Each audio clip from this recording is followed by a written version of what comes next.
Hello everyone, welcome to my channel Dada's physics. So आज हम start करने जा रहे हैं लॉज ऑफ मोशन का सेकंड वीडियो। फर्स्ट वीडियो में हमने डिस्कस किया था introduction. Okay, laws of motion का एक ब्रीफ इंट्रोडक्शन दिया था मैंने फर्स्ट वीडियो में लॉज ऑफ मोशन का, और आज के इस वीडियो में हम लॉज ऑफ मोशन को और थोड़ा डिटेल्स में जानेंगे। सो लॉज ऑफ मोशन को जानने के लिए सबसे पहले जो हमें करना पड़ेगा वो है न्यूटन्स लॉज ऑफ मोशन का जो तीन लॉ है, वो तीन लॉ को थोड़ा समझना पड़ेगा, जो कि मैंने पहले ही वीडियो में मेंशन कर दिया था ऑलरेडी। और इन तीनों लॉ को ठीक से समझने के लिए हमें मैथमेटिक्स का यूज़ करना पड़ेगा। और सबसे पहले हमें क्वांटिटी के बारे में थोड़े डिटेल्स में जानेंगे, और वो क्वांटिटी क्या है? वो क्वांटिटी है लीनियर मोमेंटम। वो क्वांटिटी है लीनियर मोमेंटम। अब हमारा फर्स्ट क्वेश्चन जो है, ये लीनियर मोमेंटम क्या है? लीनियर मोमेंटम है एक वेक्टर क्वांटिटी जिसको हम p से रिप्रेजेंट करेंगे, and this quantity is made of with mass and velocity. Okay, so if we product these two quantities, mass and velocity, then what we will get? We will get linear momentum. This is the mathematical formula of linear momentum. We can write this linear momentum formula in this way also. This is p vector mass into velocity. velocity को हम लिख सकते हैं ds dt. ये भी हमारा linear momentum ही है। Okay, अब अगर थोड़ा और डिटेल्स में जानने की कोशिश करें तो इसका यूनिट एंड डायमेंशन हमें मिल जाएगा। इसका यूनिट क्या होगा? इसका यूनिट बहुत इजी, मास का यूनिट और वेलोसिटी का यूनिट को प्रोडक्ट कर दो, काम बन जाएगा kg मीटर पर सेकंड। ये रहा इसका ऐसा यूनिट। इसका डायमेंशन क्या रहेगा? इसका डायमेंशन रह जाएगा मास इंटू वेलोसिटी का डायमेंशन, मास का डायमेंशन इंटू वेलोसिटी का डायमेंशन। ये रहा डायमेंशन ऑफ लीनियर मोमेंट। अब अगर थोड़ा न्यूटन सेकेंड लॉ को थोड़ा देखें हम, न्यूटन सेकेंड लॉ के साथ इसका एक बहुत ही अच्छा कनेक्शन है। According to Newton second law of Newton में क्या बोला गया है? बोला गया है जो फोर्स वेक्टर है वो है dp dt। मतलब क्या है? Force is equal to rate of change of momentum. मतलब यहां से हम ये लिख सकते हैं कि dp is equal to f into dt। मतलब फोर्स को टाइम के साथ प्रोडक्ट कर दोगे तो हमें मिल जाएगा क्या? हमें मिल जाएगा मोमेंटम चेंज। ओके, याद रखना, फोर्स इंटू टाइम हमें मोमेंटम नहीं देता है, हमें देता है चेंज ऑफ लीनियर मोमेंटम। और इसी की रेस्पेक्ट से हम और एक ऐसा यूनिट लिख सकते हैं, वो है न्यूटन इंटू सेकेंड। ओके, तो यहाँ से हमें चेंज ऑफ मोमेंटम कैसे मिलेगा? हमें मिल गया। अब अगर थोड़ा और डिटेल्स में जाने की कोशिश करें तो अगर फोर्स वर्सेस टाइम का ग्राफ प्लॉट करवाए, ये रहा फोर्स, इसमें रहा टाइम, ये रहा फोर्स, इसमें रहा टाइम, इसका जो एरिया होगा ना, इसका जो एरिया होगा, ये एरिया हमें डेल्टा p मतलब चेंज ऑफ लीनियर मोमेंटम देगा, चेंज ऑफ लीनियर मोमेंटम देगा। ओके, ये तुम लोग को याद रखना पड़ेगा। अब क्वेश्चन ये है कि ये चेंज ऑफ लीनियर मोमेंटम हम कैलकुलेट कैसे करें? Change of linear momentum calculate कैसे करें? एक क्वेश्चन लेते हैं। देखो, बहुत सारा मैंने उपाय यहाँ पे बोला है कि कैसे चेंज ऑफ मोमेंटम कैसे कैलकुलेट कर सकते हैं। फोर्स इंटू टाइम करके, मास इंटू वेलोसिटी, ये फॉर्मूला है इनिशियल और फाइनल वेलोसिटी अगर मिल गया वहां से हमें मिल जाएगा। एक क्वेश्चन करते हैं, क्या है? एक 1 kg मास है, okay, is moving with initial velocity u 2 meter पर second. if a force is acted on it, then velocity v हो गया, वो बन गया 4 मीटर पर सेकेंड। कितने टाइम में? in 2 second. Find change of momentum. तो change of momentum in 2 second. 2 second में अगर चेंज ऑफ मोमेंटम कैलकुलेट करना चाहे तो क्या होगा? ये रहा हमारा mv, ये रहा हमारा mu।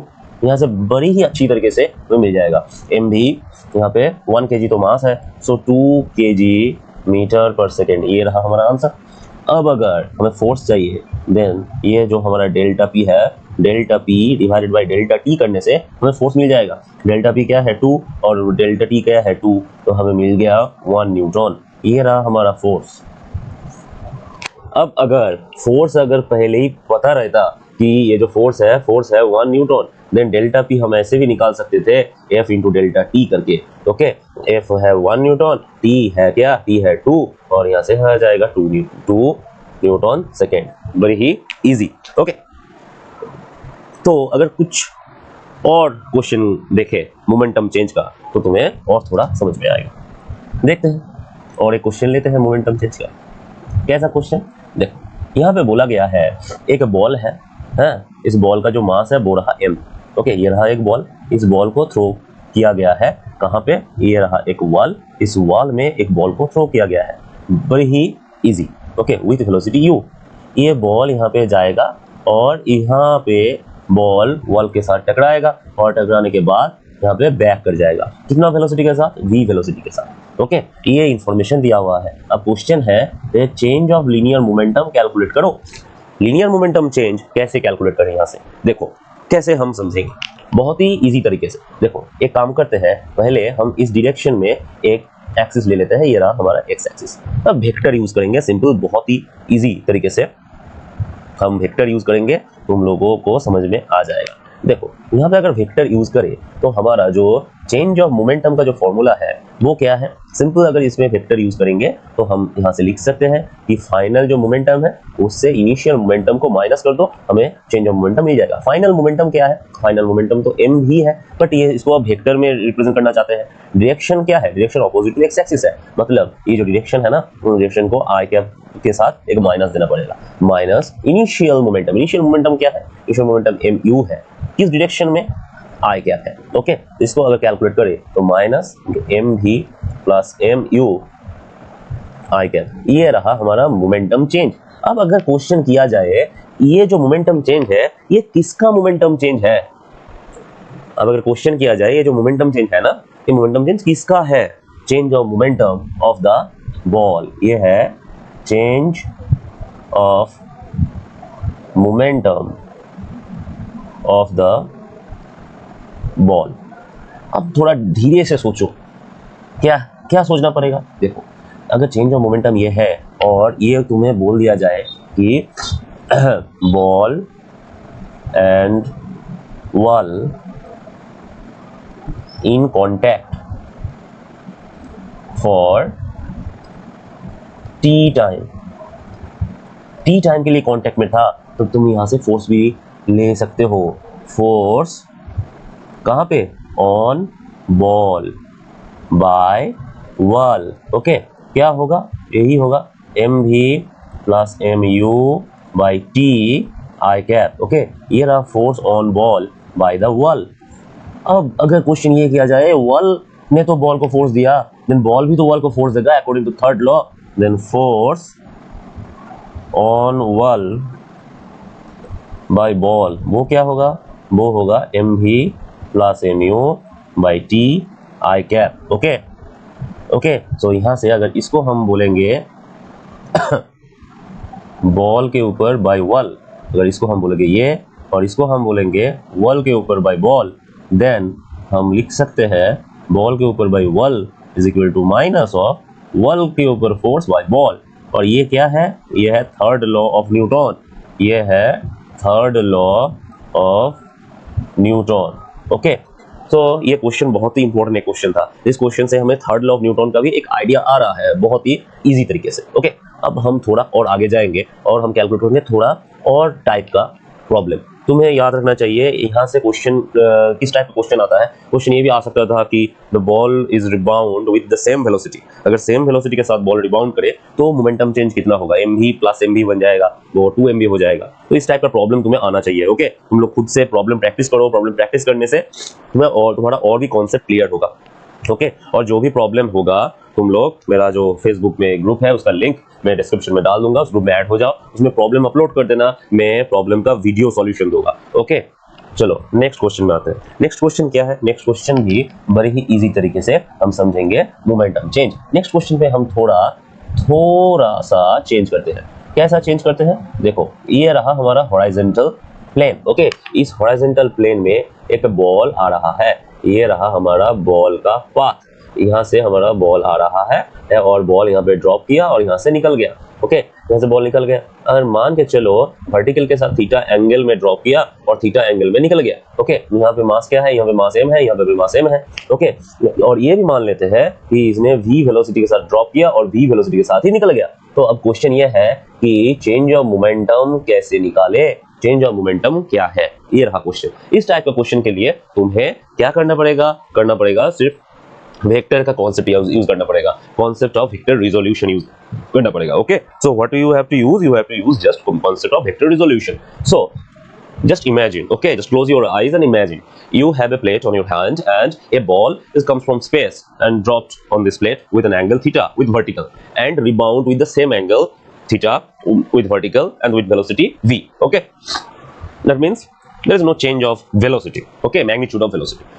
सो यहाँ पे मैग्नीट्यूड ऑफ वेलोसिटी का कोई भी चेंज नहीं है। तो मैग्नीट्यूड ऑफ वेलोसिटी का चेंज नहीं है, सिर्फ डायरेक्शन का चेंज है। हमें क्या चाहिए, हमें इनिशियल मोमेंटम चाहिए, ओके, एंड फाइनल मोमेंटम चाहिए। एक काम कर लेते हैं, इनिशियल मोमेंटम का डायरेक्शन तो हमें मिल चुका है, वो ये रहा इनिशियल मोमेंटम का डायरेक्शन, फाइनल मोमेंटम का डायरेक्शन भी मिल चुका है। तो एक काम कर लेते हैं, इसको हम एक्स एंड वाई एक्सिस में ब्रेक कर लेते हैं। हमारा एक्स एक्सिस क्या है, ये, हमारा वाई एक्सिस क्या है, ये। अब ब्रेक करने के लिए देखो, ये रहा हमारा थीटा एंगल। ओके, अगर इसी एक्सिस को हम यहाँ पे ड्रॉ करेंगे तो यहाँ इस तरफ आएगा हमारा माइनस वाई और इस तरफ हमारा आएगा एक्स। ओके, तो ये एंगल थीटा है, मतलब ये एंगल थीटा होगा। ओके, तो इस एम भी का नेगेटिव वाई की तरफ एक कंपोनेंट होगा। नेगेटिव वाई की तरफ कंपोनेंट क्या होगा, हो जाएगा एम भी कॉस थीटा।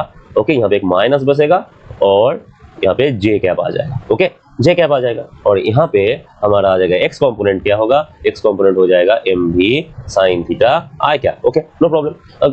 अब अगर सेम और एक काम कर लेते हैं, ये रहा हमारा फाइनल जो मोमेंटम है, इसका डायरेक्शन यहाँ पे अगर इस ड्रॉ करें, ये रहा हमारा एक्स एक्सिस और ये रहा हमारा वाई एक्सिस। ओके, ये रहा हमारा थीटा, मतलब ये बन गया हमारा theta. So along Y axis हमारा जो कंपोनेंट ऑफ मोमेंटम होगा वो क्या है, वो होगा एम भी कॉस थीटा। अब सिर्फ जे कैप होगा, पॉजिटिव जे कैप, और यहाँ पे एम भी साइन थीटा, यहाँ पे पॉजिटिव आई कैप। तो अब देख लो, यहाँ पे जो x component of the momentum है उसका कोई चेंज नहीं हुआ है, ना डायरेक्शन में चेंज हुआ है ना मैग्नीट्यूड में चेंज हुआ है। That means delta P X 0 हो गया। Okay, so delta P X 0 बहुत ही इजी तरीके के साथ। Okay, but delta P Y हमें यहाँ पे चेंज मिलेगा। देखो, इनिशियल जो है वो है था minus M B cos theta J cap और फाइनल जो है M B cos theta J cap plus है। So final minus initial M B cos theta J cap minus initial M B cos theta J cap और आगे में एक minus है। इस माइनस के लिए हमें आंसर जो मिलेगा वो मिल जाएगा 2mv cos theta J cap. Okay, ये रहा हमारा answer delta P Y. Okay, ये रहा हमारा आंसर। अगर हम सिर्फ मैग्नीट्यूड लिखना चाहे तो वो भी लिख सकते हैं, वो क्या है, वो है 2mv cos theta.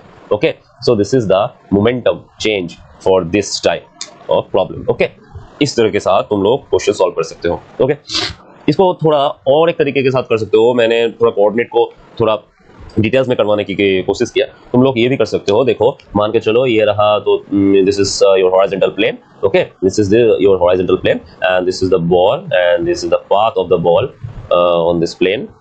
Then it is rebound with same velocity, then it is rebound with same velocity, and this is the angle with vertical, this is the angle with vertical. Okay, so this is mv, okay, and this is mv, and it is quite natural that this ball is go downward. That means initial momentum has two component, that is along this direction, that is along this direction. Okay, along this direction with mv sin theta, and along this direction.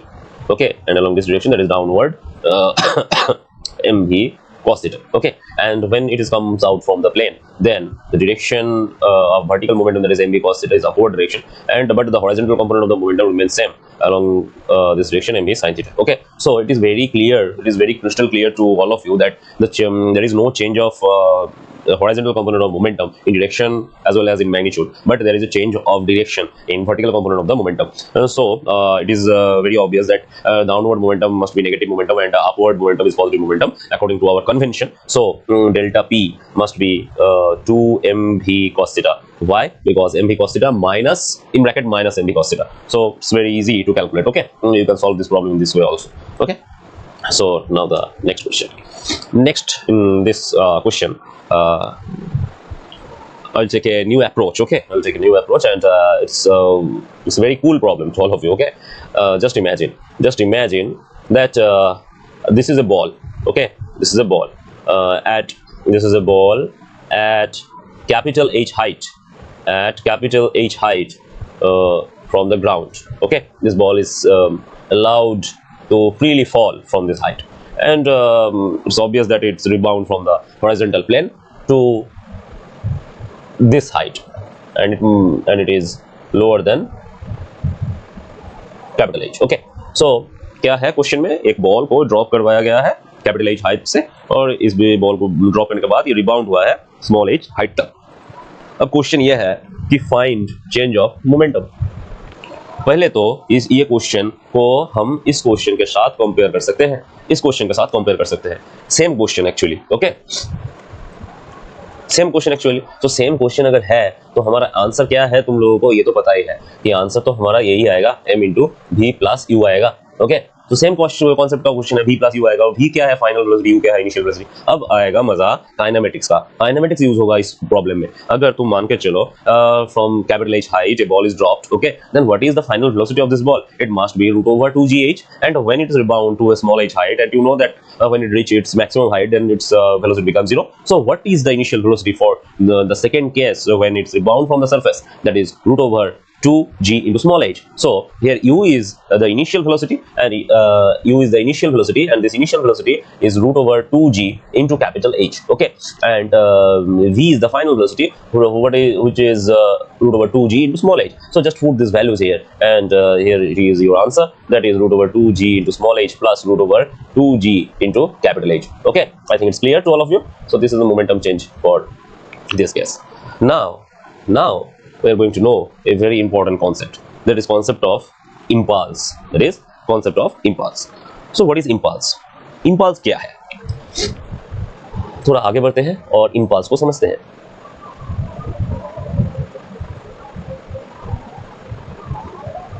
Impulse of force. Impulse of force actually क्या है? Actually impulse of force है force and time का product. Physically actually ये क्या है, थोड़ा imagine करते हैं। इमेजिन कर लो कि ये रहा एक ऑब्जेक्ट, ये रहा एक ऑब्जेक्ट, ओके, और तुम हो यहाँ पे, और ये रहा तुम्हारा हाथ, बहुत ही लंबा कानून के हाथ है। ओके, सो अब तुम यहाँ पे फोर्स अप्लाई कर रहे हो, और यहाँ पे पहले तुम फोर्स अप्लाई कर रहे हो t1 टाइम के लिए, तो इसमें इसका जो मोमेंटम चेंज होगा, और अगर तुम t2 टाइम के लिए काम करो and t2 greater than t1, then किस चीज में मोमेंटम चेंज ज्यादा होगा? कौन सा स्थिति में ये ऑब्जेक्ट ज्यादा दूर जाएगा? थोड़ा समझने की कोशिश करो, कौन सा स्थिति में ज्यादा दूर जाएगा? सेकंड केस में ज्यादा दूर जाएगा। मतलब अगर तुम टाइम ज्यादा कर दोगे तो इसका जो मोमेंटम चेंज है वो बहुत ज्यादा हो जाएगा। मतलब टाइम और फोर्स ये मिला के हमें मोमेंटम चेंज मिल रहा है, ये तो मैथमेटिकली हमने ऑलरेडी मिल गया था, और उसी को एक फिजिकल क्वांटिटी के साथ हम रिप्रेजेंट करेंगे, and this quantity is known as impulse of force. So what is impulse of force? Impulse of force is just the product of f and time interval delta t.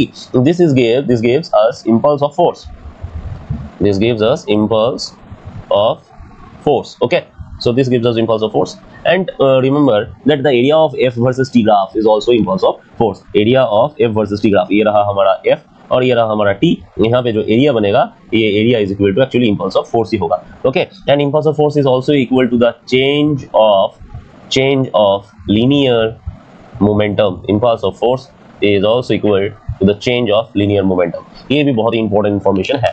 तो यहाँ से हमें impulse of force का concept मिल रहा है।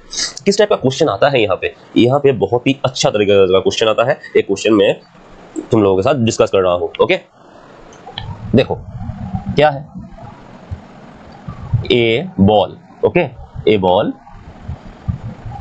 Is thrown towards batsman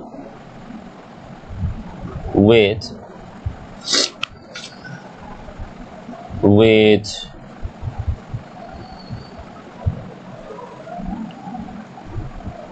u velocity. Okay, u velocity. If it is